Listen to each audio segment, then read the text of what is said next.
What is going on, everybody? My name is Cole, and this is episode 1 of the Veteran to Veteran podcast. And today's guest, we have Special Forces Green Beret and my best friend, Caleb Malott, Staff Sergeant Caleb Malott. Excuse me. Man, I can't tell you guys how excited I am to have this podcast coming out. I came up with this idea a little over a year ago and bounced it off a bunch of people, family, friends. And I have a lot of ideas, and Caleb even addresses this in the podcast. I have a lot of ideas that, as he says, are kind of meh or just stupid. But this was the one that I actually got a lot of really good feedback and a lot of encouragement on. And it's been over a year since I really started researching the kind of equipment and stuff that I would want to do to provide a quality product.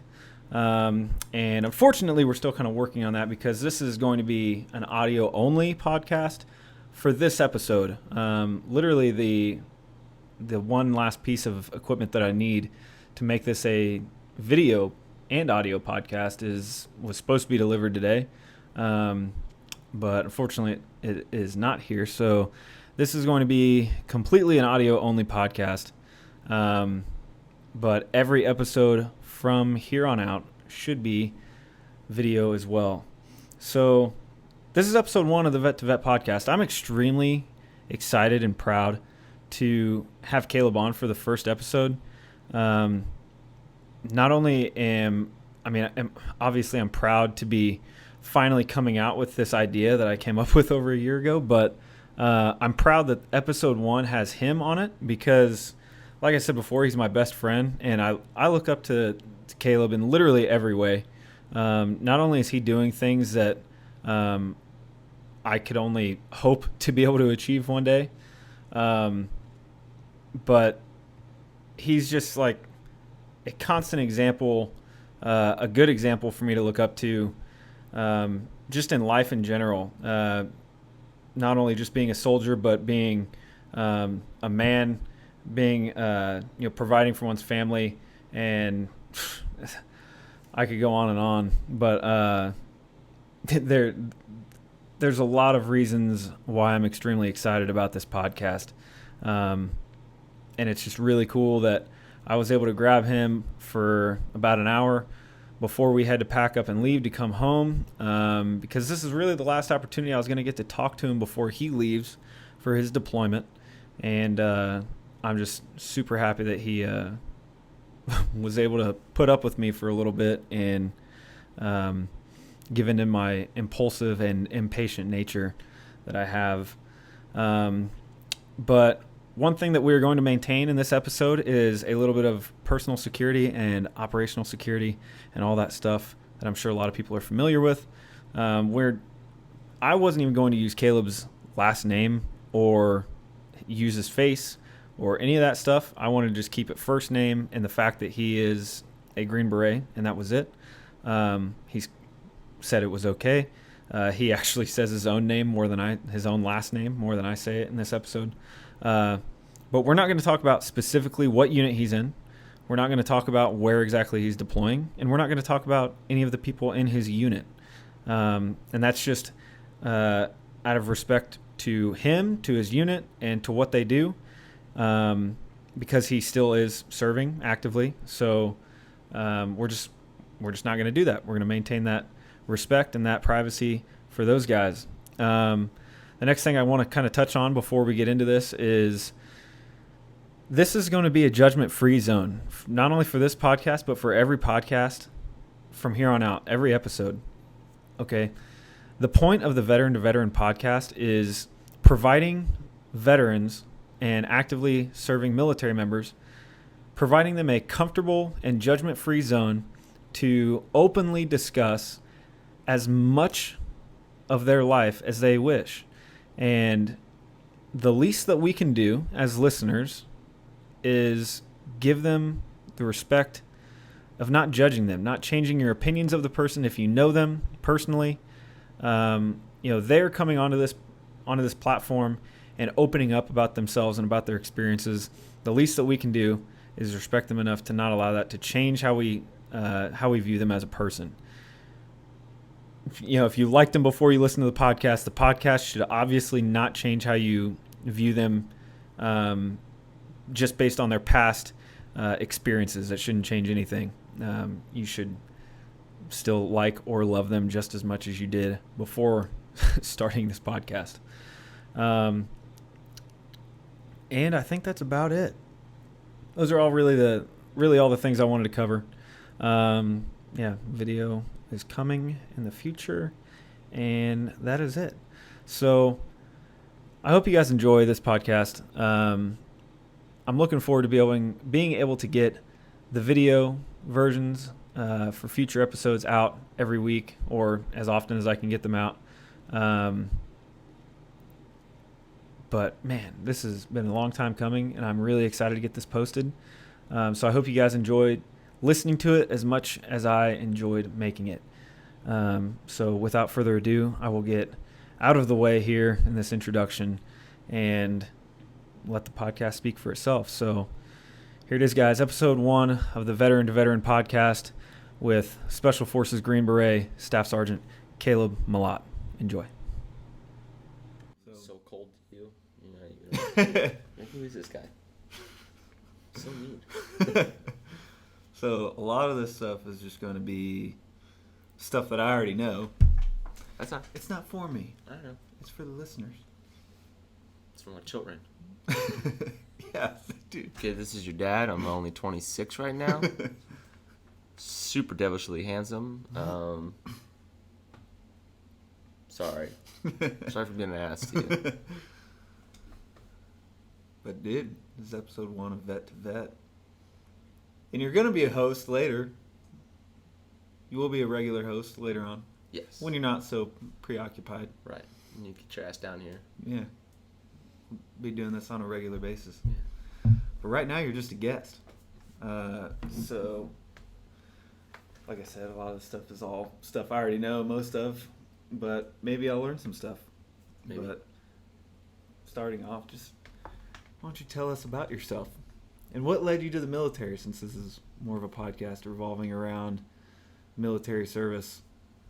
Tell us about your upbringing and what led you to join the military. Like, did you have a lot? Like, I know your dad was in the military, but did you have other family members that were in the service as well? Oh, yeah, absolutely. Aunts, uncles, grandparents. I'd say the majority of my family's been in the military and served in some kind of capacity, whether it be the Marines, Air Force. Actually, I don't think we had anybody in the Air Force, but Navy, Marines, or Army was pretty much the majority. I'd probably say my dad was probably the biggest influence, but he got out before I was born, so it was not really an Army brat. But leading up, I lived outside Fort Sill my whole life, so like you're just surrounded by the military. That sucks. Yeah, it sucks. Southwest Oklahoma is barren at best. So my dad was probably the big influencer, but then when my brother joined back in 2009 or what the hell it was, that's who my next person I looked up to. But So were you like a freshman in high school around that time when he joined? 2009, yeah, I think I was somewhere around there. I mean, I've always wanted to join the military. I didn't know exactly what I wanted to do, but my brother enlisted as a 13 Fox, and we did the reserve, where you went between your junior and senior year, went to basic training. Then he went to AIT after he graduated high school, and I was like, oh, 13 Fox, my big brother's 13 Fox. I want to be 13 Fox. I always looked up to him. I always wanted to do what he did. So that's the path I wanted to go. I wanted to do the National Guard route because, I thought maybe college was going to be an option for me. But so I was like, ooh, I want to go between my junior and senior year, just like my big brother. But I didn't turn 18 in time for me to enlist in time to go to basic training in between my junior and senior year. So I would have to wait till after I graduated to go either way. So I was like, well, I'm just going to join the regular Army at that point, So, I enlisted when I was 17. I think it was in May of 2011. Yeah, 2011, May 2011. Enlisted. It was 11 Bravo. I had a option 40 contract, which is 11 Bravo, or 11 X-ray, airborne, and Ranger contract. So we go to RASP, and then 13 months later, after I graduated, 13 months later I graduated, and then 10 days after that I shipped off to basic training. So you actually enlisted before you got out of high school? Yeah, before I finished my junior year, I enlisted. But it was, because I thought the delayed entry program was like what your brother did, where... The delayed entry program is like you have... Because I knew they had the program where you could go to basic between the summer of your junior and senior year. Mm-hmm. Yeah. But I didn't know that you could like just sign up and just wait a year. Mm-hmm. Yeah. And then go do everything. Yeah, and when I enlisted, I got like an extra $1,300 because it was like $100 a month waiting to go to basic training. So I mean that was nice, but the government took a big portion of that away. So, but yeah, so I left off basic training like June. I think I left like June 2nd or something of 2012, but my service date was like June 5th, like 3 days later. What struck me was saying that you enlisted in like May of 11. Yeah. I was like, Jesus Christ. It's like, how did you enlist so much earlier than I did? Yeah. Because I didn't enlist until like August I think it was August of 2012. Because that was when I actually had finished high school. But that makes sense. So you did it before your senior year. It was a long time waiting. So, but I would say, just lead back to your original question, like, my whole family had been in the service, and I looked up to anybody that was in the military. But my brother was like probably the main person that I looked up to the most, because a lot more personal relationship with him. Yeah. Would you say it was kind of like an expectation almost? To join? Yeah. Yeah, absolutely. Yeah. I mean, I knew that I always wanted to do it anyways, but it was also because it's like a family tradition almost. Yeah. Yeah. I mean, my great-granddaddy like stormed the beaches of Normandy. I don't know which exactly part he was in. I don't know his like full history, but yeah, like he was like an infantryman during the invasion of freaking France, and then he got shot while he was up like on the hedgerows, like after the beaches and stuff, and he got sent back home. But so similar childhood structure, I'd say then, because I wouldn't say for like the Gillespies it's as much of an expectation as it is like a trend. It's kind of like being raised knowing that everybody's been in the military, and then something about just how you're raised, like playing army outside when you're a little kid and stuff, and just always being into guns and stuff. Yeah, it's like, and wanting to wear camo and stuff. Just it's every little boy's dream, shoot people in the face. Yeah. I want to grow up and kill people and get away with it. Well, that going from what led you to the military, you're already kind of working your way into it, but this doesn't have to be super detailed, I guess, but like a summary of your military experience thus far. Oh man, so because you're not even halfway done with your career yet, so. Oh no, yeah. You've done a lot in your first. Still got like 20 plus years left. You've done a lot in your first 8 years. But. I don't work in the Pentagon yet. So. No, so basic training, obviously, everyone with infantry, OSIT, Fort Benning, everybody goes to that. Went to airborne school, and then went straight to RASP, Ranger Assessment and Selection Program, or whatever the hell it's called. And did the first like 2-3 weeks, I think. Like, I don't know which week it was, but we went out to Coal Range, where you just get your dick smoked off, and like straight up bitch made. I quit because it was like end of November. I think it was right after Thanksgiving. Like, we had that 4 day before Thanksgiving, and we went to Coal Range like that Monday. Oh, and you're like, fuck this. Dude, yeah. So you like got the 4 day weekend, relax, just chilling with your buddies, going to the gamer zone, or the hell it's called, just playing. Hey, that's a dangerous corner right there. Yeah. That place will end a lot of potential special operations careers. Oh, for sure. But no, so we went out to Coal Range, and we ruck out there. I think it was like 7-8 miles. It was raining, like 45 degrees. It was awful. So I quit, being in. Dude, there's a bunch of Ranger Regiment dudes that might be listening to this one day. They're just going to be like, oh, fuck this guy. Fucking quitter. Fucking quitter. I was. I'm not going to lie. I'm not going to not gonna shy away from that or He's lie. a pussy. No, I was 100%. I was a fucking huge pussy then. But I mean, I was immature. I didn't know what I was getting myself into. And like when you go from basic training to airborne school, and you get like that relaxed, Vacation. like, oh, I'm not getting smoked every day of my life, like. And then you go to RASP, and it's just like more than you could have ever imagined. You're running like 8 miles every other day with your RASP cadre, and one of our cadre was Sergeant Cap. He had like the guy that like misses or got his leg blown off and he's back in. So he only experiences fatigue in one leg. Dude, well, come on. That dude was an animal. Like, yeah, like there's at that age and who I was then, like, there's no way I was gonna make it. Like, no way. So I quit. And then I got orders pretty quickly after that. I think it was because it was that Christmas leave was coming up. They were just trying to process as many kids so they didn't have to like stick behind. So how long were you in worldwide?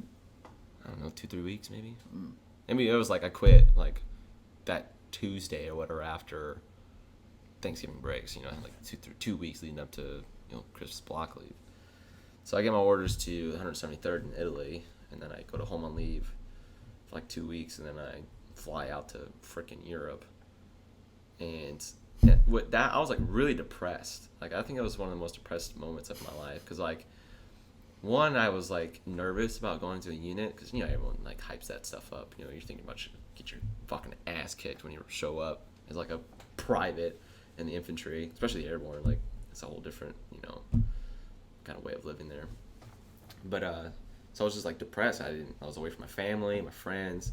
I didn't know what I was getting myself into. I was in a different country, so it was a whole new ballgame for me. And we land. And I think it was like on a Saturday. No, it wasn't in the week. It was during the week. But they like put us in these like weird barracks apartment things, like back in the backs of like Camp Ederle, and like everybody else was in like one apartment area, and I was by myself in like one by itself. Like I was just like that one extra person, and I was in a room, and it was like filthy. Like it looked like someone had been living there. And then left like a month ago. Probably exactly what happened. That's probably what happened. But like, I'm like, where am I supposed to sleep? There's like a living room, kitchen area, and there's like a couple bedrooms. I'm like peeking my head into bedrooms, and I finally found one that didn't have anything in it. So I was like, okay, I guess I sleep in here. Like, and my bag. That's the funny thing. All my bags got lost, and like, so I had nothing. I had like my backpack that I took onto the plane. Luckily, I had like my orders and all that stuff in that. But so I sleep on this bed that I have no idea, like no sheets. I don't know if it was cleaned or not, but I just slept there, and I couldn't really sleep because I was jet lagged. Like I don't know what the hours were or whatever, but I just couldn't sleep. Like it was cold. It's like January in Europe or in Italy, and it was like during the rainy season, so it's just like raining or sleeting or snowing like the whole time. But yeah, and then I did 2 years in Italy. I was a 240 gunner for. I'm gonna go really into detail because I feel like there's a whole lot that goes on like leading up to where I am now. But my first job, I was in an attack company, 1st Battalion, 503rd. So if you guys are out there, shout out to you guys. Like a lot of pride for that company.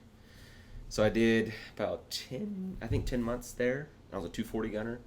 But when I showed up, almost the entire brigade was deployed, and they were like 3 months left when I showed up. They had like 3 months left in their deployment, so they get back, and I'm like, this brand new private, like, who's been there for 3 months, like took over their home kind of thing, like, and so. As soon as they get back, they like integrate all of us, new privates into the prospective platoons that they were going to go into, and I go to 2nd platoon, and like I go into the platoon office, and my platoon sergeant was like, "Are you Malat?" I was like, "Yeah, Roger Sergeant." He's like, "All right, you're gonna be our 240 gunner," and I'm like, at most like a $135 at this point, like just skinny, weak, little. Bitch made. You're still all those things. Fuck off. Nah, dude. If you saw me back then, you'd be like, how did you even survive basic training? It was pathetic. But anywho, so he's like, you're gonna be a 240 gunner. I was like, fuck, okay, like, this is gonna suck. But I was like, Roger that, sorry, no big deal. And he wouldn't let me like use a sling. So I was like doing that thing like where you rest your 240 like on top of your like pouches and like your back's all like leaned back, like trying to. It's probably leading to why I have back problems now. But he was like an M60 gunner when he jumped into freaking Panama. So like, what am I gonna tell this guy? Like, sorry, it's heavy. I need a sling. Like, no, I'm not gonna say that. Like, fuck off with that. He's gonna tell me to get lost. So I did that for like 10 months, and then I got my EIB. First time go, no big deal. And well, just to go back to, sorry, I missed this very important detail. When I quit RASP, I remember I packed up my bags and went to Worldwide, put them in my little barracks room or whatever, and then went down to DFAC to eat dinner. And I'm sitting there, like I hadn't even touched my food there. I like look down at my plate, and I'm like dry, warm. I just took a shower, got my civilian clothes back on. And I'm like sitting looking at my food at the DFAC, and I'm like, I want to go back. I want to go back out there. And I knew that after I eat dinner, I was going to have to call my dad. So I like went back to the bees. I called my dad, and that was like the worst conversation I've ever had in my life. It's one of those classic like your dad doesn't say he's mad at you, he's disappointed. And like that was like I think he was both, and it just like ate me up. It was probably the most influential moments of my life because I had quit and I had to tell my dad that I quit. And my dad's like, raised 4 kids by himself on like minimum wage back then, which was like $5 an hour, so like, you just don't quit. Like that's just like something that he in his head just like he doesn't understand quitting, and like but his youngest son quit, and I had to freaking call him and tell him that I did that. And it's funny how that's like such an impactful moment because I remember having that conversation with my dad, but I didn't even out of the airborne barracks yet, and I was one of those guys that had decided to drop RASP before I even showed up to pre-RASP. Yeah. And I went and tried to tell the airborne cadre like, hey, I don't even want to go over there. I just want to get my orders to wherever I'm going from here. And they're like, well, that doesn't work that way. You have to go over there, and then you can drop it when you get over there. And I remember calling Dad and asking him kind of for his advice, and he was just like, hey, you got to go with how you're feeling. You can't like don't do anything that you're going to regret, and try not to regret it later on because this is how you're feeling in this moment. Of course, I regret it now, but of course, anybody who quits RASP. It's just funny. Like I remember having that conversation outside in like the rock pit at the airborne barracks after we'd already graduated, and just waiting a few days to go over, and just sitting there in the dark out and just not wanting to. I don't know. It's weird because it's like you're mentally committing to an idea that you shouldn't, and you're trying to justify it with yourself. I mean, but that's the thing. Like, back then, like it was still it was harder than definitely probably what it is now. I mean, anything gets easier over time, but like in 2012, it had like that stigma. Like you were gonna go down the road to the freaking brown fence, and you were gonna get fucked up for like the next 8+ weeks. Because you got RASP and pre-RASP, but like you're just planning it up in your head. You're like, I'm about to die. You're like, I don't know if I can keep up. Like you're always second guessing yourself, and like when it comes to that fork in the road where someone's like, hey, you could quit, so you just had the, I don't say courage, but you just went and did it before. I was too scared to quit, if that makes any fucking sense. I don't know if it does, but I was too scared to quit then. I just had the peer pressure. I was surrounded by people who were also talking about quitting before we even got over there, and had gone to the airborne cadre. And then in that brief, and that you get into your like pre-RASP brief, and they show you the cool video of like what you're gonna be, and then they're like, does anybody want to quit now? And then like I raised my hand, and I thought that there's gonna be all these other people that said that they were gonna quit too. and we had all talked about it beforehand, and they had kind of talked me into it, and then I raised my hand, and they just said, you, and then the 2 other guys that raised their hand go stand in the back and go into this office. But all the guys that had like talked me into quitting didn't raise their hand. They all ended up quitting. Like none of them made it later on. Yeah. But I was just like, what the fuck? Like, I want to like bump the dude next to me. Like, dude, what the fuck? Yeah, you're not a bitch. You're not a bitch now. Yeah.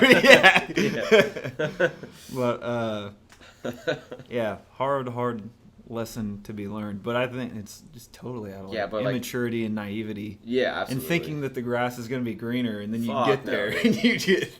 Dude, no, I did pre-RASP, I did RASP, and then I went to 173rd, where some salty dudes. Sergeant Ryan Heyer. I don't know if you're out there listening, but that dude was like a fire breather, like the epitome of like the best hardcore team leader in the airborne infantry like ever. Like that dude was the fucking man. But he would fuck us up like no one else. And back then, E4s were like the first line of defense. If E5s were fucking you up, you were royally fucked up. And then the specialists, the senior specialists, deployed specialists were like in trouble. Because the E5s got to them. It's funny how similar our military trajectory is, at least up to where we're at right now. Yeah. Because as soon as you say all that stuff, like immediately people pop into my head, and of salty deployed CIB bearing. When you say senior deployed specialist, yeah, with a CIB, like a group of kids, or not a group of kids, but a group of people pop up in your head, and you're like that guy, and that guy. Because you say that guy's name as this like terrifying fire breathing dude, and for me, I think of Max Markarian, which is funny. I was actually talking about him to Sergeant Cash just yesterday when I went over to the One Fury AO, and he remembers Max Markarian. But dude, Max Markarian, when I showed up, about him, it was on the rig. I was and it's also funny that you showed up and you're a 240 gunner, so you went to the weapon squad. I went to the weapon squad when I first showed up here, but I was just an AB. Yeah. And Max was he was my AG, and so he was just this salty senior E4, next in line to be promoted. Yeah. And oh my god, it's just funny because he's so skinny now. But back in the day, he everyone was in the infantry huge, from like, the surge all the way up to I don't know when people started getting 2014. Yeah. Everyone knows like that E5 and that like E4. Group of E4s that they had when they first joined or first got to their unit. Like I'm pretty sure the E4 Mafia is like dead now. Oh, it is dead and gone. Yeah, but for sure. I'm glad that we made it right at the very end of it. We got to see the transition from when the E4 Mafia is alive and well. Yeah. I'm just a little upset that my parents couldn't have conceived me like 2-3 years ago. Dude, I know. Like I joined as soon as I could. I graduated high school a year early and went to the military and still missed everything. Yeah, so far. But just go back to we're getting kind of off the deep end here. But I kind of wanted to be able to like have bullshit conversations on the side. Just trying to keep the guide path. We digress. Yeah. So at that moment after I got finished off the phone with my dad, I was like, I'm never quitting anything ever again. Like that was the turning point for me. That's when I grew the fuck up. So I go off to Italy, and I was a 240 gunner. I was like, I'm not gonna quit this. Like I'm gonna just hump this fucking thing as long as I can. And then got my EIB like in I think it was in like September or October time frame.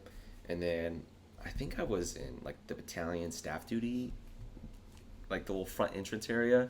And then Jason Figgemeyer, he was in the scouts. He was a scout team leader. He comes up. He's like, hey man, like. I'm like, who are you? And I was like, oh, I'm like Private Milan, like I'm in attack company. He's like, you a PT stud? And I was like, well, not, like, back then I was like a $135, like I could max my PT test because I didn't weigh anything. And I was like, well, I can like max PT test.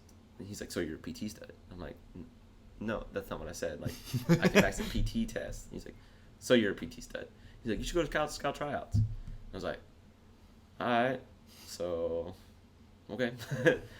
And it was just like because I had an EIB that like helped me like stand out a little bit more, and so we did the tryouts, and it was like between me and a buddy of mine, Rosales.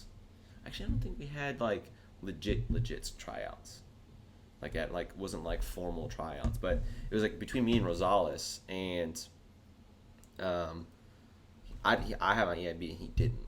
And I think that's why he they ended up choosing me. But Rosie was fucking awesome. I loved that guy.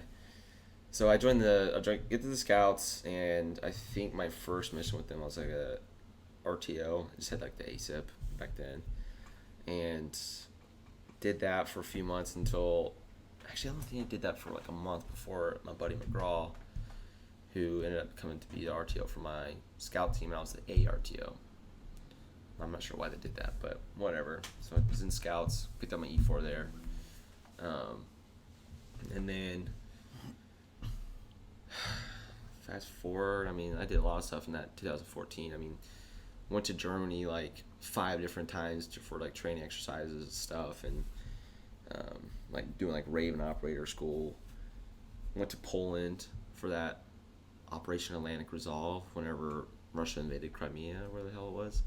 We got the call like 3 days later. We were like flying to Poland, set that place up, and that was freaking awful, by the way. Just living on like Cold War era like beds and eating muck and sausages for freaking like 66 days. And it was like off the whim, like pack your bags, let's go. So yeah, like no Wi-Fi, like nothing. Like you were just out there. But so before Poland, before that trip, we had just gotten back from Germany, and like I was walking down the barracks hallway to turn my gun into the arms room because the barracks were all attached to the arms room. And so I'm like walking down the hallway, my first sergeant walks by, and he's like, "Hey, you're in Milan, right?" And I was like, "Yeah, I'm not a first sergeant." He's like, "All right, you're going to Ranger school." And I was like, "No, I'm going to sniper school." He's like, "You should be going to sniper school." He's like, "No, you're going to go to Ranger school." I was like, "Roger that, first sergeant." Like, I think he said like you should talk to your platoon sergeant and some shit. So I was like, okay. So I turn my weapon in the arms room, and I go talk to Fig. I'm like, "Hey man, like first sergeant just said like I'm supposed to go to Ranger school." It's like I thought I was going to sniper school. He's like, "Yeah, you are going to sniper school." I was like, "Okay." So like, he might have been just like misspoke or something. I don't know. And then he's like, "Oh, I'll go talk to Sergeant Bach about it." I was like, "All right." So he gets back to me like 20 minutes later. He's like, "Yeah, you're going to Ranger school." I was like, "What? What do you mean?" Like, I never signed up for it. I never did nothing. Like, just like, you're going to go to Ranger school. And as an E4, I think I picked my E4 up at that time. It was like April 2014. Like, all right, roger that. I guess I'm going to Ranger school. And like, that's the premise, or not the premise, but like, that's what's expected in the Scout platoon. Majority of it's more fit, smarter, and a lot of them are Ranger tabs. In the MTO, it's ATL, TL, and everything. Everybody up above that all has Ranger tabs. So like, all right, well, I guess I'm going to Ranger school. I can't say I'm not going, because it just goes back to that. I don't want to quit. Yeah. And just saying I'm not going to go is basically a form of quitting in my mind. So did the Poland trip. I get back from Poland, and like I think it was like a week later, I go to Ibiza, for like July 4th, 2014. I go to Ibiza with Ryan Heyer. At this point, I've gotten on his good side. Like we were friends. And a couple of my buddies, Jeff, Frazier, Berg,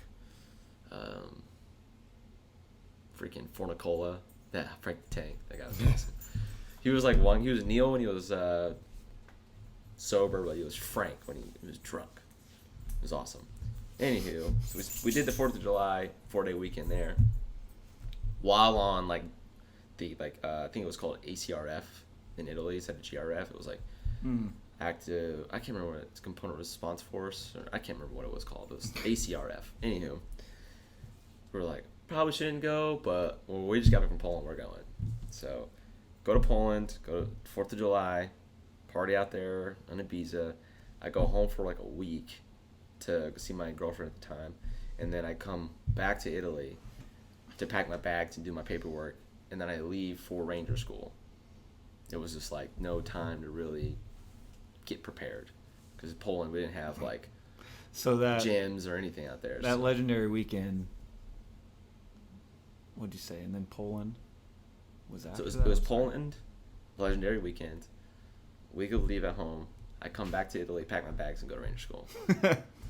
Which I don't know why I didn't just like stay in the States. And then you're probably still recovering from that weekend when you left for Ranger school. Oh, it was bad. I mean, my buddy Jeff was hungover for like a week straight. Yeah. He said that's the worst he's ever felt. But so I was like, all right. So I go down to Fort Benning, Georgia, and I did the RTAC, which is like the National Guard Ranger pre-ranger, which was god awful, by the way. It was awful. Just like, I mean, you're in Italy, and then you go, which is like, you know, a bit cooler. I mean, it's still hot in there, but like you go down Benning where it's humid as hell. So it's just like, we had like a day before, like when we flew, we had like a day before we started, and it was just like, what's that, when you acclimate like just through like trial by fire? I can't remember the phrase for it, but we just like get right into it, just getting our balls smoked off and like in uniform, you know, like being like doing PT is one thing, like when you're like, you know, shorts and t-shirt, but when you're in like a uniform, getting your dick smoked off, like it just brings a whole nother level of suck. So I did pre-ranger, I think it's like 2 weeks or a week and a half or some shit. And then I got like 3 days off, and then it was like, we got let out on that Thursday. Sunday was the beginning of Ranger School. It was like in process. And fucking did that gay shit for my whole stint from day one of pre-ranger to graduation was 99 days. And, you know, I passed Darby first time go. I honestly didn't think Darby was that hard. I mean, you got your gate week stuff, which is basic infantry stuff. And then you just do a couple of patrols, and like pretty straightforward, to be honest with you. It's pretty easy. You're not really like moving very far. Your rucks are heavy, but they're not that heavy, and the terrain is, I mean, it's Fort Benning, Georgia, so it's just like some hills, some draws, you know. It's not that bad. Then you go to mountain phase, which is where Ranger School begins, because fuck that place. I started in an Alpha Company. So Alpha Company in Darby was like, at that time, they always switch it up. Alpha Company in Darby at that time was like the hard company. Mm-hmm. Like where you, like everyone else is going to bed early and you're outside getting your dick smoked off. I don't know why. Try not to tap too much. Oh, my bad. So you've been doing it, but I've been like, yeah, anywho. Sorry. So I go to mountain phase in Alpha Company, and it's like, I think it rains like the very first day of patrol, but it's like beautiful weather the rest of the time. So like, you know, the mountains are just breaking you off, but the weather's not bad. So you're like, whatever. Like I can do anything as long as it's not raining or snowing, you know, or it's cold as fuck. So it's like, whatever, let's get it on. But I recycle. I did not pass my patrols. I'm not exactly sure why. I just don't know what happened. I felt like I did some of them okay, to the point where I think I would get go. I think one of them was like just boloed. So I recycle, and I'm like, I don't know if I want to keep doing it. Like mountain phase was so horrible. That was a gut check. And that going back to that phone call. Exactly, that's what it was. Like I remember they like called us in one at a time, and they skipped over my number, and like went to the rest of the squad because they were like in number sequence order. And I'm like, fuck, dude, I got recycled. So I'm sitting outside, everyone comes out happy, and I go in. And they're like, yeah, well, you're a no-go this time. And they give us the brief. I'm like sitting outside against the building. I'm just like, dude, I don't want to fucking do this again. Like, I have to do this all over. And like, my back was fucked up, you know, my ankles were all busted, my knees, like, I'm like probably sitting back at like 120 again, you know, because you're just so malnourished. My metabolism is so fast, like I just wither away. I was like, I don't know if I want to do this. And it was like, it was that phone call with my dad and 2 people at Ranger School that kept me from quitting. The phone call with my dad was like the biggest. I was like, I don't want to call my dad and tell him to quit. Like 2 Ranger things back to back, you know. I was like, I have to get my Ranger tab to kind of make up for having quit RASP. Like, not everyone in regiment has Ranger tabs. So I was like, kind of give and take, you know, but not the same. So that was that phone call. My buddy, Ryan Butler, who was my Ranger buddy, he recycled too. And, you know, we ended up graduating together. But he was my Ranger buddy. I think he was in 1st Bat out in Savannah. And then my buddy Michael Frey. We were in scout platoon together, actually. And we had made it through up to that point together.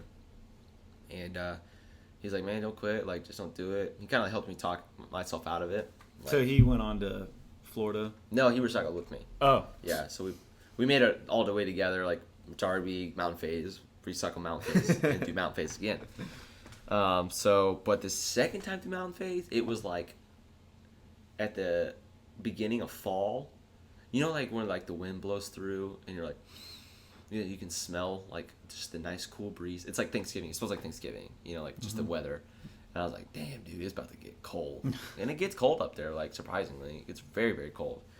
And it's super windy. But it was like, oh, and just fun fact, 3 hours is all I had between watching my buddies leave on a bus to Florida and watching the next bus show up for the next phase. Sometimes you get like a week between, like when you recycle, you have like a week between your class and the next class. Mine was like back to back. But I would wonder if that holdover period, if you might not have talked yourself into quitting again. Yeah, so everything, like, and God has a plan for everything. I don't know why He wants me to be successful. I don't get it. I'm a piece of shit. Gotta learn hard lessons. I guess, but He's like, yeah, I think that's what helped too. Like having just that 3 hours to just think about stuff. I think I wrote a letter to my dad and my girlfriend at the time, and it was like, game on, go again. And I remember my buddies like seeing like me and Ryan and like a couple other guys just like broke the fuck off. Like we had like no motivation. We were just tired. They were just like super happy getting off the bus because they just finished Derby and they're like have no idea what they're about to get into, and they just see us just like looking like Holocaust patients, so, or Holocaust prisoners. And so, and I just like, all right, day at a time. And I just like, I just droned. But it rained every day. And I kid you not, like the day they showed up is when it started raining, and the day we left was when it stopped raining. It was bad. Like it just rained every day, just every day, nonstop rain. And like, just seeing how bad you want it. Yeah. Well, I wasn't gonna quit. Gut checking you yeah, every day. No kidding. Like, I mean, there's so many stories. I could go hours and hours talking about Ranger School, but I make it somehow. I like second day I like eat shit. I was with a squad leader, like running up to my gun one up front, and I eat shit. And I think I like broke my ankle. I would end up finding out later I like tore 3 of my ligaments on the outside of my left ankle. But they just like put an ice boot on it for the night and sent me out the next day. And like I had like a brace for it. And then I got sick. I had like dysentery and I was vomiting, so I went back and did that. And something else happened, I think. I think I went back 3 times. I can't remember, but I just kept going back. I was like, I hated going back to the med clinic, but like I had no choice. It was like I ate shit. They're like, you're going back. I was vomiting and dysentery. Like, you're going to go back, get some fluids, spend the night, dry off, and then go back out. I was like, all right, cool. But I was like bummed because I was like, I'm going to get peered. Like, I'm spending like 2-3 nights in a warm, dry bed while my buddies are out there eating, like, or not eating, I don't know what I'm saying, but like just sucking. But I was like, hey guys, like, I apologize. Like, I'm sorry. Like, I don't want to go back. Like, I want to be out here with you guys. Like, suffering. They're like, no man, like you kept coming back, like we thought you were out the second day when we thought you broke your ankle, but you're sitting here like doing the freaking terrain model. Like, fair enough, like I'll just hold on to hope. Hopefully and I ended up getting like, I think that was like my best peer rating was in that second trip to the mountains. Go down to Florida, or I graduate or pass mountains, go down to Florida, did that was easy. Florida was easy, but graduated Ranger School, got my tab, and then I wanted to stay in Italy, but I already gotten orders. Came down on orders while I was at Ranger School, so I got back, and they're like, here's your orders. Okay, well, can't really do anything about that, so I go home on leave for Christmas block leave, and I PCS to Bragg, the 82nd, and 1 Fury, 1508, 3rd Brigade, where first day I ran into you. And I think it was Hedgehog? What's his name? You know what I'm talking about. He was like kind of a short, fat body. I think his last name started with an H. Honestly, don't Hodges. That's yeah, Hodges. You Hodges. Dude, he's still out there. Probably. He's probably like, out there. He's like he's 6 somewhere right now. Yeah, but I know he's still in. It was you, Hodges, and Tom. I think it was the 3 guys I ran into from the get-go. And I think Sergeant Major was like, hey, he's going to Charlie Company, take him down to the COF. And you guys were like, and you can tell the story, your perspective and opinion on that day. Might be funnier from my perspective, I guess. Yeah, I think so, yeah. Yeah, I can't remember who handed you off to us, but we were like in that middle section where the bathrooms are. Yeah. And by the stairs. And somebody was just like, hey, he's going to 2 Charlie. Take him in there. And then we had just gotten back from 9 months in Afghanistan in 2014. And this was, do you remember exactly when it was? Was January. it like January? Yeah. So we had just done an NCO swap. So all of our NCOs were new. But we're all young, like E4s with deployment patches, no CIBs. But, we're like the senior dudes looking to get those team leader slots.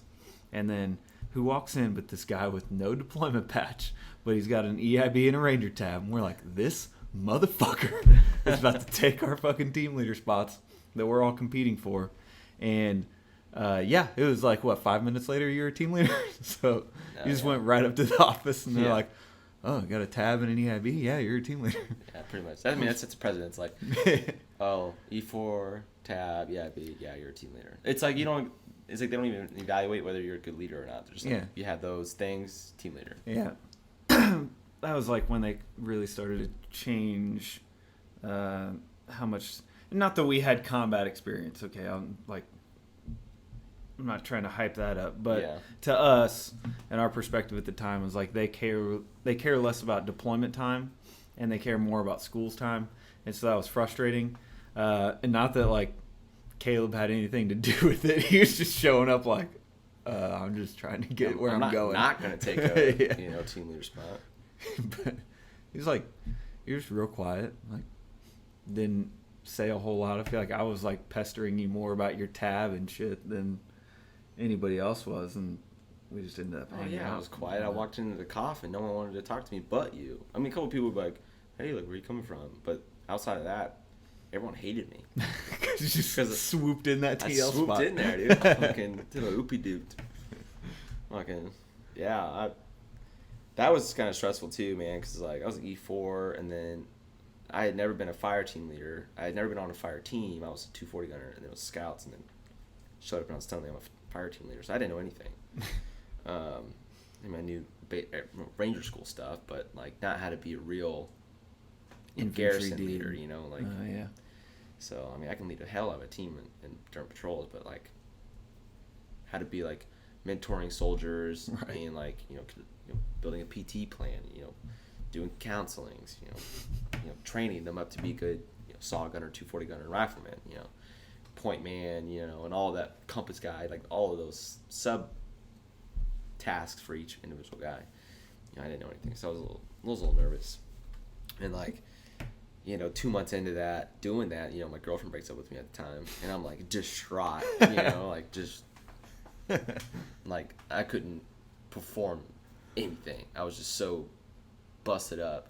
Dude, what was I feel like I was playing Xbox when you told me that. I don't know why. I don't know how you remember that. I don't know why that stands out to me, but I feel like I was in my room and you're in your room down the hallway and we're like playing Xbox or something. Or maybe it was somebody else that told me, but I knew like how head over heels you were for her. Yeah. And then you're like, said something like, I think I was like joking about how your girlfriend's gonna break up with you, and you're like, dude, she just broke up with me like yesterday. And I was like, damn, that sucks. Dang. Dude, super depressed. That sucks. It's all right. You married up now. Yeah. But no. Sorry to go off that. Yeah, that's in the past. But, no, definitely much happier now. But yeah, but to be in a new place and be surrounded by people that are mad that you're there, and then have that happen. None of my friends had PCS to Italy or PCS from Italy yet. I was there by myself, so I had like really real friends. It'd be a lonely time. It was a very lonely time. It was a dark time in my life for about 2.5 years. Yeah, it was. But eventually, like Jeff and Burke show up, and you have more. Yeah, I kind of find my faces, place there a little bit. It's just new. I had never like changed my life that drastically outside of like going from civilian life to Army. So it was like, damn, like I had settled in, I had made connections and attachments, which is what kind of turned me to be more cold than I am now, because it was like, oh, people leave, and now you have to deal with it. So just don't have emotions. So it's like, all right, roger that. But yeah, that was really shitty time. But thank God I met you, because you're like my best bud now, and like we had a lot of memories, a lot of stories to have been in the 82nd and done all those shitty ass training rotations and having like the worst leadership in the world. But yeah, so They know who they are. They know who you are. If you ever listen to this, fuck you. Sincerely. JRTC 2015 or whatever that was. But so yeah, I did the 82nd thing for a few years, and I was debating on whether to get out. It was coming up on my time to re-enlist or get out, and I didn't know what I was going to do. I originally wanted to. I think you turned me on to the Mountain Guide Association. Yeah. Down in Chile. Yeah, because you were looking into that whole thing and saying that, what was it, the PCT or PTC? Yeah, the PCT. PCT. Pacific Crest Trail, yeah. Yeah, you were talking about that, and then I found that, I think it was like some ad on Facebook that was talking about, if you're a veteran and you can use your GI Bill and we'll fucking send you to go hiking and you'll get paid this money and we'll just comp all your shit and you'll get everything for free. Fuck up. Like, I was like, all right, like go to Chile, Alaska, and Spain. Yeah, the 3 destinations to learn how to be a mountain guide. It's like mountain climbing, all kinds of stuff. Mountain climbing, mountaineering, like face climbing, like actual where you're like holding on to like a 1-inch ledge or a centimeter ledge by your index finger. I don't know how people do that. Yeah, a lot of survival stuff because you're being a guide for a group of people. Yeah, like mountain medicine and shit like that. Yeah, and I was like, dude, fuck yeah. But so that's like where I was like leaning towards that idea, and I went to ALC. I feel like we're missing a lot of stuff in between that time. Like, you did scout tryouts. Again. You went forward, I did not, which ended up being a really good thing for me. I went to Delta Company. I think it ended up being a really good thing for both of us in different ways. Yeah. So we were best buds for a while at this time, and this is 2016. Yeah, this is like December of 2015. It was 2015. It was like the very end of the year, and Caleb and I's like dream was to be a sniper team together. Now, he actually had scout experience, and he was an NCO and tab and EIB. It was like, all right, you'll be the spotter and the senior dude, and then I'll be your shooter. We're gonna go to scout tryouts. We're gonna get on a sniper team, and then we'll fucking be snipers together. Like, that'd be awesome. And then we go to scout tryouts, and the entire time, like, Caleb's smaller than me, but always been in better shape, and he's got all the stuff, EIB and tab. And so I'm like, and the scout experience already. So I'm like, well, you're a shoo-in. Like, you're going to get it. Like, you just go through the motions. You're going to make it. It's really whether or not I make it. That's the big question of if we're going to get to do this sniper thing. Yeah. And then the only thing I have over you in our military experience, which really, like, ended up being to your benefit anyways, is that I somehow, I have no idea how, because I failed, like, 2 things through the tryouts, and I don't think you failed anything. And I get picked up and you don't. But it's just because you didn't drink that One Fury Kool-Aid and recite the Ranger Creed or whatever. Yeah. And during the swim test. He ended up being like Bennett. really cool. Bennett. Yeah. Dude, super good guy. I ended up really, really, like, we ended up becoming like pretty good friends like later on, but he was another E5 tab dude. And I was an E5 at that point. And he was like, it was weird doing his CWST, and he was like, all right, get in the water. But he was like, he's like, say the second stanza of the Ranger Creed, and I was like, no, I'm not doing that. Like, you're an E5, I'm an E5. Shit's gay. Like, that's stupid. I'm not a student. Like, fuck you, bro. I'm not fucking doing this. And then he was like, you're not gonna say it? And I was like, no. He's like, get in the water. Like, fuck you, bro. I'm gonna do. Bet you're hoping I'm drowning too, just to say ha ha ha. But yeah, I didn't fucking drink that shit. So, anyway, I didn't get picked up. Probably because of that, but also Sergeant Kaplan at the time, who was a platoon sergeant, he was like you just got your E5 like 5-6 months ago, like you still need team leader, you still need your KD time. It's like, fair enough. I still think he's the best platoon sergeant I ever had. No, he was phenomenal. He ended up being my first sergeant later on in the years, but I finished my team leader time with first platoon, and then I go to DECO. I was a section leader. Yeah, your career takes off, and then that's when, like, I hit the molasses and just became completely stagnant. Yeah. And you just, like, take off, like Yeah. fast tracking to promotions. Yeah, and got stuff. my jump master. I was an E5, and then got to the promotion board shortly after that. And then I went to. Those are the big 3 things that you need if you want to just skate through your experience in the 82nd Airborne. Have an EIB, a Ranger tab, and be a jump master. You will get your dick sucked off every day. You'll get put on duties. By all the leadership. But all the leadership is going to be all over you. They're going to fast track your ass. Yeah. And so that's. Yeah. And then I was like, fuck this, I'm out. So well, I got out, and then your Jimmy went to selection. Yeah, so Jimmy went to selection in 2015. Or he didn't go to selection, but he went to the course. Anywho. Yeah, I was still there when he left, but I'll let him tell his story. Right. We'll get him on here when he gets on here. It was just that he was gone. He was still around, but he was gone. Yeah. And then I got out, and then you're just like sitting in one fury by yourself. Yeah, well, I went to ALC. So I went to Delta Company as a section leader, and went to the promotion board, and then it was like go to ALC. I think that was like the promotion process at that time. So I go to ALC, and I'm in ALC where I met my now wife, but like I got an email on my work computer while I was there, and it was like a recruiter, SF recruiter, and he was like, "Hey man, heard you're interested in going to the selection. Like guys with Ranger tabs have a 50% chance of more likely getting picked up." And I was like, I have never contacted anybody about going. I had no inclination about going. I had no motivation. I didn't care. I was like, I even told myself, I was like, that's not for me. I can't do that. That's not me. I'm not capable of doing that. I don't even want to do that. And he like emailed me, and I was like, you know, at this point it was like I was in that fork in the road where I was going to be a mountain guide or stay in the Army. I didn't know.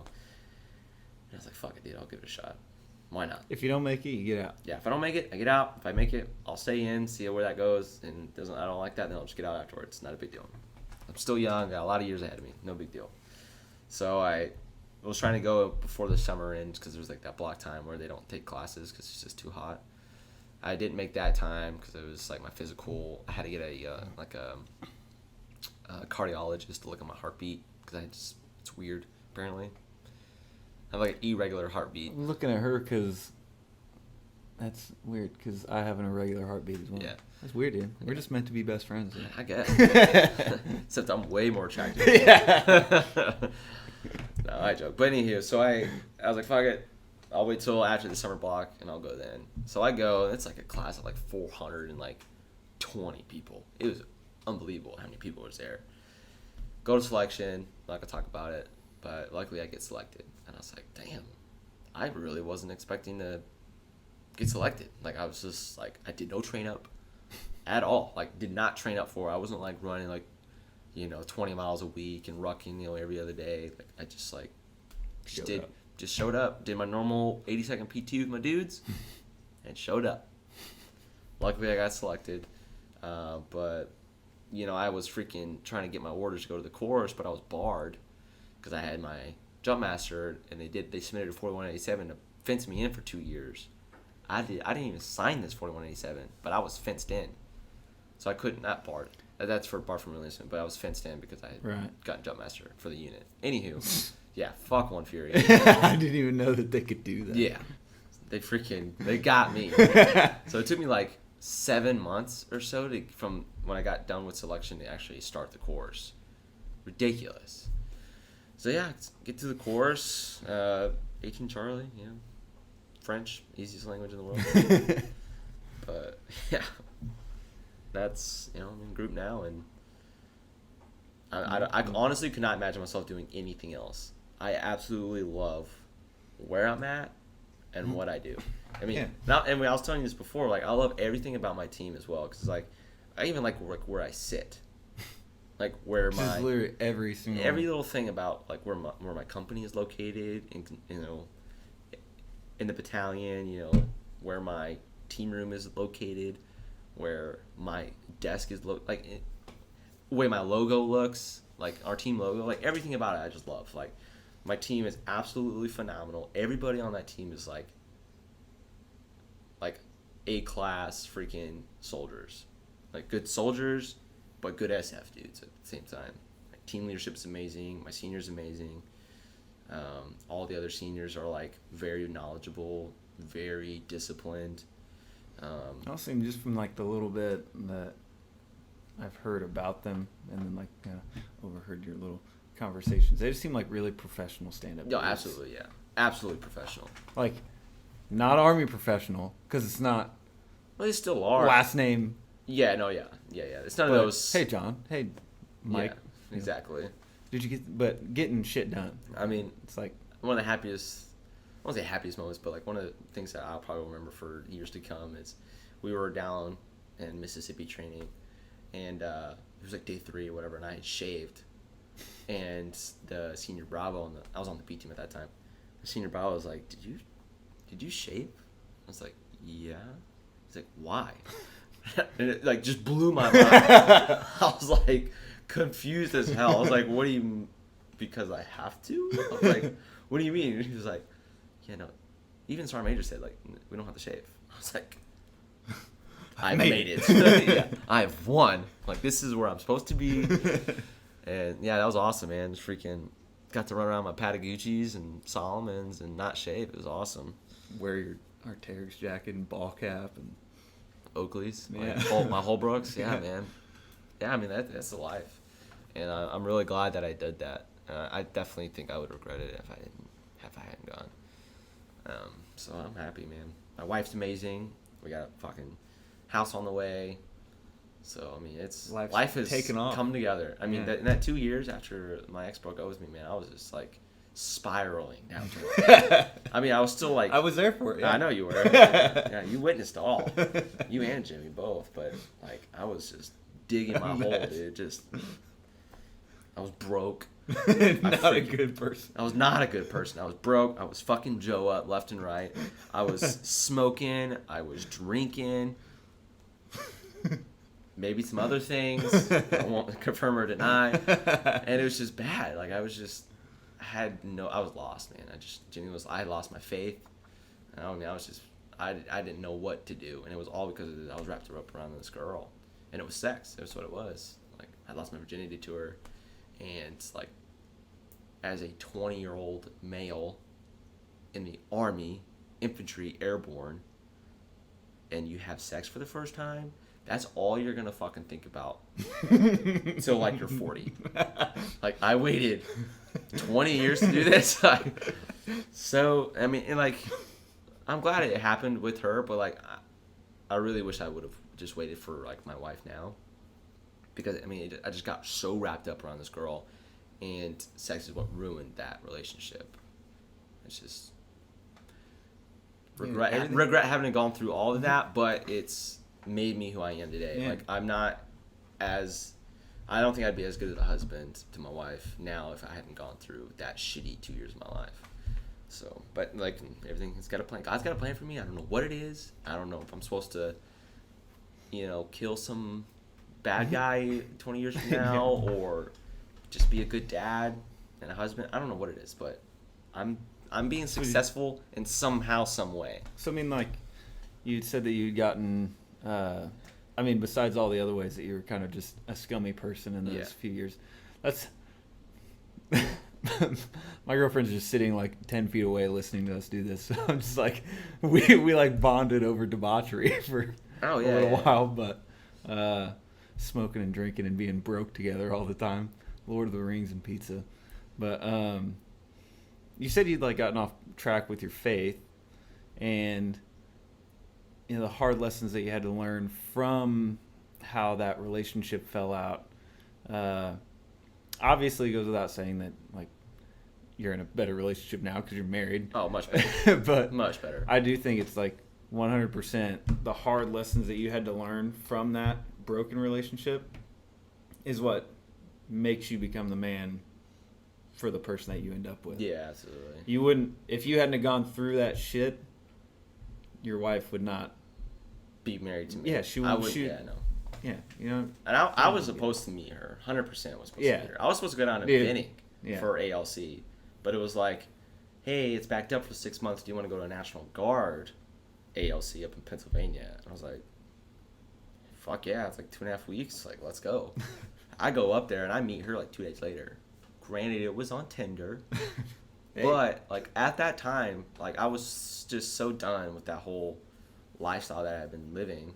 I was driving up to Pennsylvania. I was like, God, like I don't know what your plan is for me. Like I'm not gonna start. I'm done doing this whole like pursuing girls and like just trying to get one night stands kind of thing. Like I'm just done. Like I want to meet somebody. I want to be happy because I wasn't happy. No one's happy like that.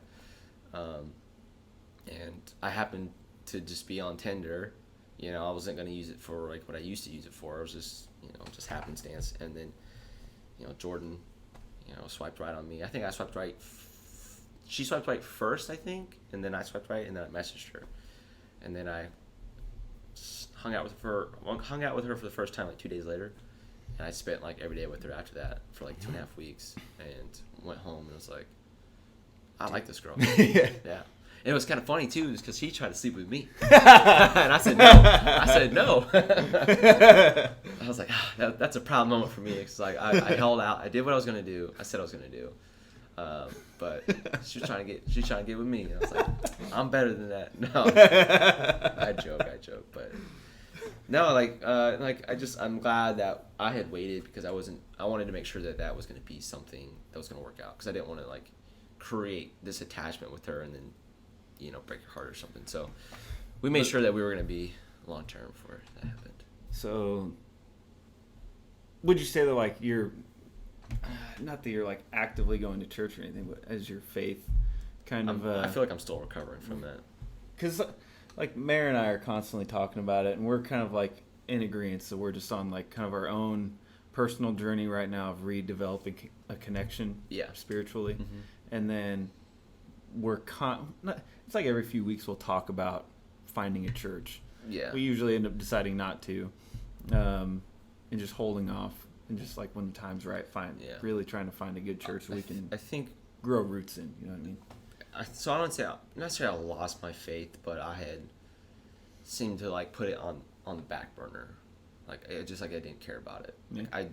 Like I do believe in God. I do believe in Jesus. Yeah.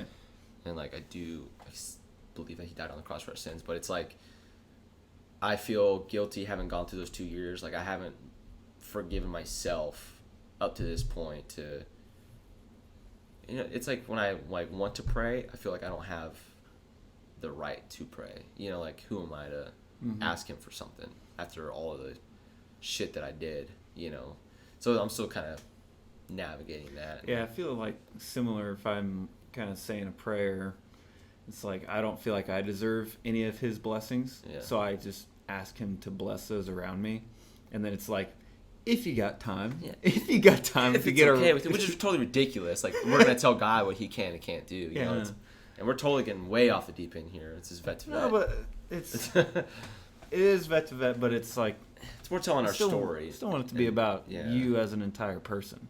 About like we said, we're documenting this for your kids and your family and grandkids, great grandkids, so that I want them to really know who you were as a person, not just its core foundation is around the military stuff and understanding what your experiences were there, but at a deeper level, understanding who the guest is as a person. Right.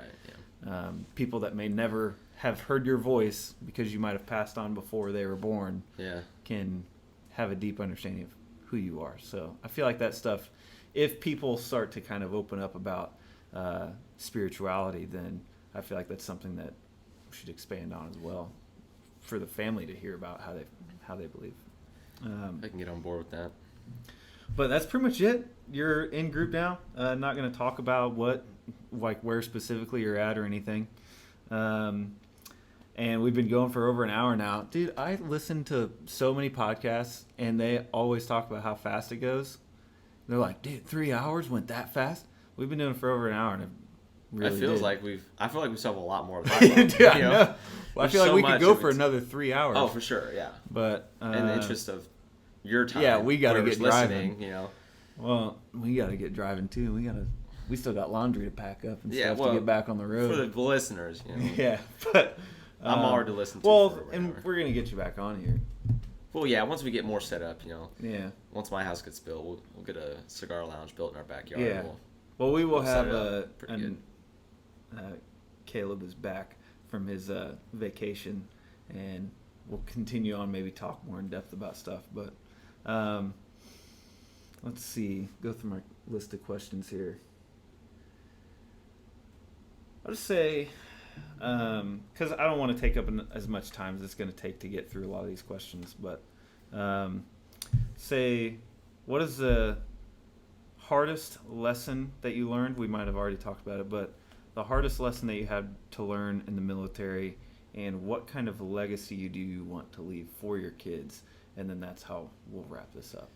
Oh, well, definitely the most valuable lesson is not quitting. Or what was the specific verbiage for that? It's just like biggest lessons you learned in the biggest military. lessons was not quitting. Like, having quit RASP. But understanding the value that quitting, like, because that lesson is a hard lesson to learn, but a lot of times you have to learn it through experience. Yeah, and like it's the same thing for you. Like you said, you went through a similar experience. It's like anytime I come up to something hard now, it's like before I quit RASP and I went through Ranger School. It was like I was thinking like, oh, if I quit, I'll think about like how it felt afterwards. Like I was perfectly fine. Like I was energized. I was dry and warm. I was okay. Like it was all temporary. And so like I had to navigate that feeling for a little while, and I got to the point where I was going through the Q course. Like anytime I came up to something hard, it wasn't a question of whether I was going to quit or not. You know, it was like I didn't have to think about, you know, like, oh, like I'll be fine tomorrow. If I quit, I'm gonna want to come back. I always remember that feeling where I was sitting at the DFAC, like dry, warm, just fine. So like I always go back to that feeling. But now I don't even think about it anymore because I've experienced hardship and then was successful on the other end, and I know what that feels like versus what it feels like to be a quitter at the other end. And like I know that no matter what it is, it's temporary and I'll be fine at the other end. And so now in my head it's just like, oh, this sucks. How long is this gonna last? Yeah. Like when do it's gonna end. Yeah, everything's gonna suck. Everything's gonna be miserable. How can I make it not as miserable as I can? You know, I'll find a few minutes to eat or sleep or be dry, and then I'll just be better at the other end. How long is this gonna last? That's all I think about. Quitting now. is an interesting concept because it's not an option. It really is, like, because if I would have listened to people saying the same stuff when I was in airborne school waiting to go to RASP, I probably still would have quit. Oh, 100%. Yeah, I would have. So it's like something that you can tell people, like, look, it's going to end. You're going to wish you hadn't quit, but at the same time, because you're probably still going to quit if you're thinking about it, like, let it teach you something. Yeah, I mean, because it's the hardest lesson that I think both of us have ever had to learn. Mm-hmm. I think it had the most value. Yeah, I think it was attached to something so large, like significant into like our lives, because I'm in SOF community and you are pursuing want to be like, and we know how like badass the regiment is, like 75th, and like quitting like airborne school would be different versus quitting Ranger Regiment. Like we regret that. Like that's something that we could have had. Yeah. You know, it's you know, elevated on a pedestal versus like, you know, quitting like, I don't know, college or something. You know what I mean? Mm-hmm. So I think it has a lot more deeper meaning to us because it was attached to something very, very big. But like you said, yeah, it's taught us a lesson, and it's kept us from.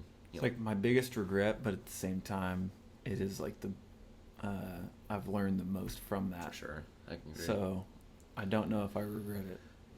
Really, you know what I mean? Yeah, I regret it because I don't know what my life could have been. Like going to 75th, like I would have had like, you know, deployments up the ass by now. Yeah, I mean, or butterfly effect. Yeah, you wouldn't be here right met, now. Exactly. We wouldn't have met. You wouldn't have met your wife. Nope. So you wouldn't have met Jimmy or any of our other good friends. It is what it is. I'll go with life. But it's all right. You made up for it. Yeah, I mean, I quit RAS. So all you regiment guys out there, if you're listening, yes, I quit RAS, but I have my short tab and my long tab. So eat my ass. Fuck you. And then the legacy. You said what we're gonna leave behind. If you could give a message to your like great grandkids about what it means to you to be a mulat. Oh shit. I'll edit that. What it means to be a member of your family. I said my name plenty of times. So I don't really know. I didn't really give that a lot of thought. I know I want to leave a good legacy. Like I want my kids, my grandkids to like know who their family were But I think that's what we're trying to achieve here. Like, there's not much there's not a medium for the guys who have gone before us, like our Vietnam, Korean vets, World War II vets that got a chance to do something like this, because they might not even know who those people are ever. And like, I know my great granddaddy, he was on the beaches of Normandy, but will my great grandkids know that? Will my great great grandkids know that? And that's such a big time in our history. So I don't know. I haven't really given it a lot of thought, but I know that, like,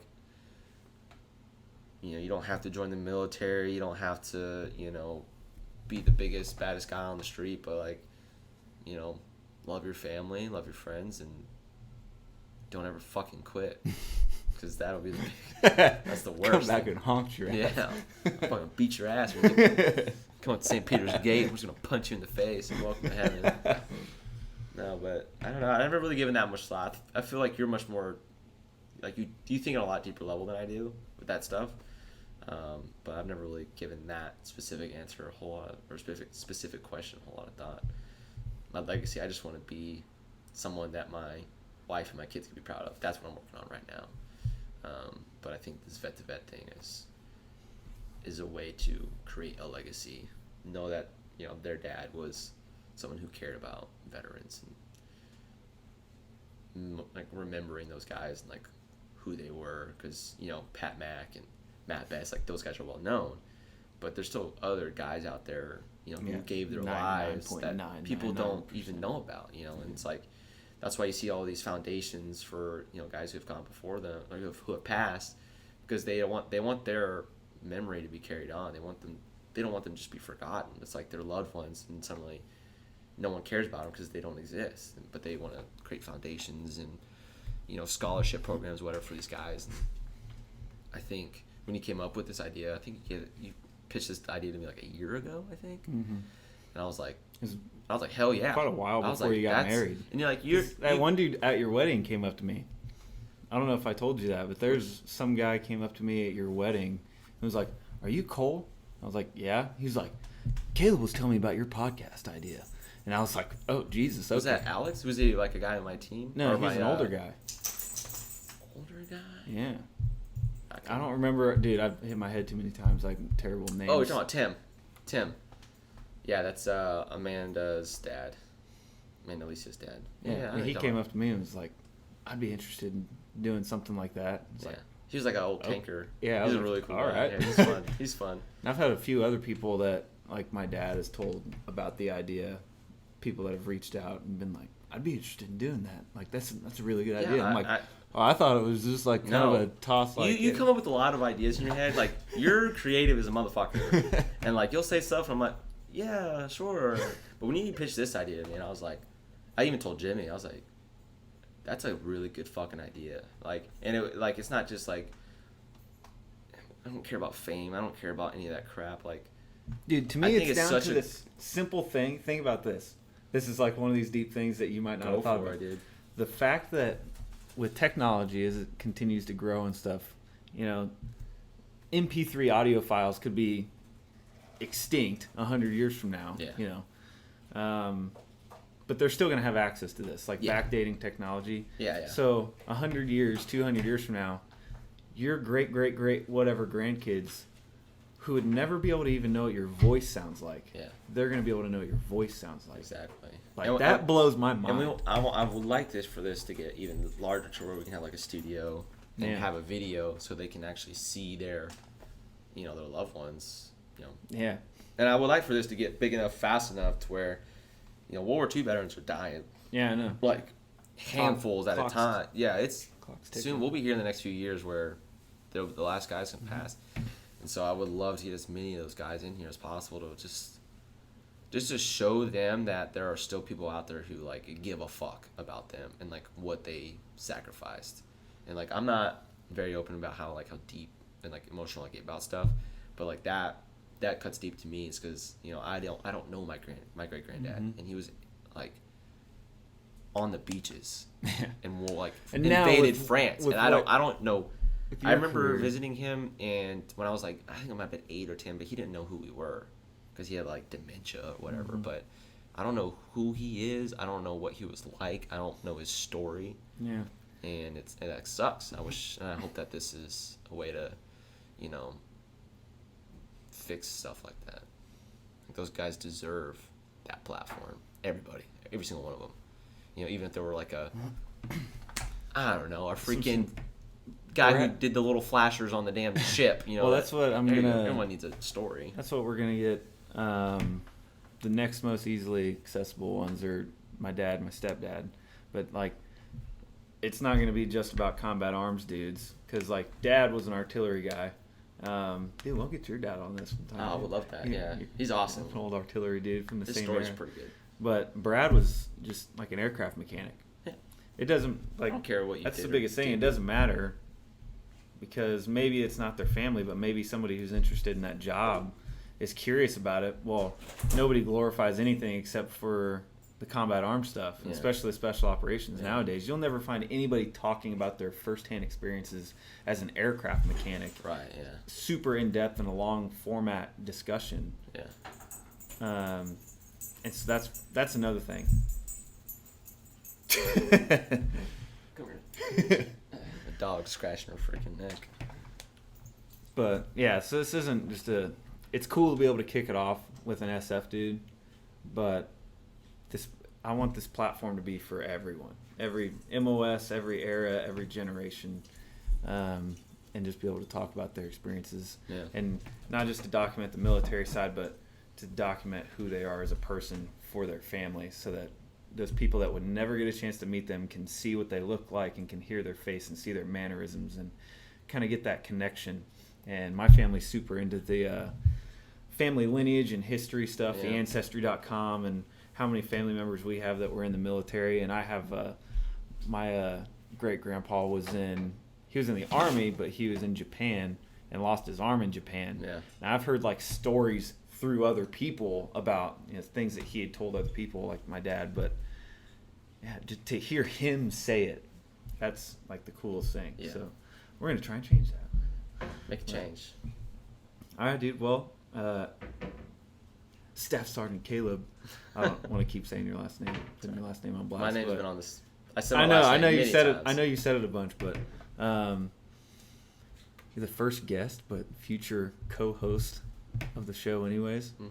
Maybe not a regular co-host, but As often as I can. Yeah. Absolutely. you'll be gone for a little while, and then we get back because they can't get you, If it can't get and then we'll make this a more regular thing. We'll figure out, even if we're not living here yet, Yeah. maybe, to get it to where we can do it online or something. To Sure, figure yeah. it out, so you can be a regular participant. Because I didn't think it was that good of an idea until you guys all started telling me it was a really good idea. No, it's a really good idea. So I think if you want to be part of it, I want you to be part of it. I will 100% be a part of it. Absolutely. I would love to make this become a thing, like much, much bigger. Because, I mean, I think our dream would be to have, you know, our Army heroes on here at one point, like Pat Mack or, you know, Yeah. Matt Best. Those guys. Yeah, I'd like to have just like smaller, like more regular people. No, And for then sure. Every yeah. once in a while, Yeah. boom, have a big like. Yeah, big, no, yeah. well-known It helps person. bring people Yeah. into it, just to Hear the other just people's support stories. what we're doing. We're not trying to make money off this. We're not trying to get famous by You know, no I don't means. even know how to make money off I this. don't I'm just fucking know doing it either. because I want to. Yeah, I just want to talk to a bunch of old veterans, man. Yeah. Because they got the best stories. Yeah. But I know our guys from our team, like the alumni, the old guys that help like create the lineage of our team and stuff, and definitely would love to have those guys Yeah, come that'd be on awesome. and talk about it, talk about their experiences and stuff. But, yeah, Damn it. I really appreciate All right, it. well, an hour and 18 minutes in, we've really got to pack our shit because we're not going to get home till 3 in the morning. Yeah, you Right. right, man. All right, man. Well, I appreciate you, like literally last minute, making this happen, Yeah. I and appreciate dealing you, dealing with my like impatience. wanting to do You're this right now. impulsive and impatient, but I still love you. This is a good idea. I think we balance each other out. pretty good. I'm like very calm, collected, organized, planned, and you're just scatterbrained. But Yeah. you help me live. You help me break out of my box. A little bit, and I help you. I ground you. You help me stay in the box a little bit. Yeah. All right, man. Well, Caleb's making a trip. Again, not talking about specifics or anything, but he's going away for a little while, so just stay safe, dude. And I'll obviously stay in touch with you as much as I can. Oh, for sure, yeah. Take care of my flag, and take a cool picture, and all the pictures, dude. see you here in a few months. It'll be the first time I get to grow a beard. Ever. All right, man. Well, thanks, man. on. This was fun. The beginning. Episode 1 of Vet to Episode Vet 1. podcast. Yeah. All right, dude.